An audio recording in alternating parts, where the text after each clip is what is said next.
Një aksident është regjistruar këtë të njëjtë në aksion rrugor Bulqis Peshkopi. 2 automjete u përplasën kokë më kokë në vendin e quajtur Ura e Vocit në fshatin Vajkal.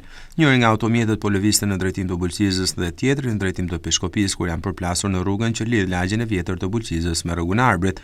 Si pasojë e përplasjes, 2 persona mbetën të lënduar. Në vendin e ngjarjes mbërrit autoambulanca e spitalit të Bulqizës. Grupi hetimor ka nisur hetimet për të zbardhur shkaqet e vërteta të aksidentit. Ndërkohë, kjo zonë konsiderohet pika e zezë e rrugës Bulqis Peshkopi, ku janë regjistruar shumë aksidente dhe fatkeqësisht ka patur edhe me fatalitet në humbje jete njerëzore. Vetëm 2 javë më parë, 2 automjete u përplasën në të njëjtin vend, ku njëri prej tyre përfundoi jashtë rruge. Fatmirësisht nuk pati viktima, por vetëm të lënduar e dëme materiale. Shpeshherë në këtë pikë të zezë rrugore vendoset kontroll policor, por deri tani nuk është bërë i mundur disiplinimi i drejtuesve të automjeteve, të cilët nuk respektojnë sinjalistikën e përparësisë së lëvizjes.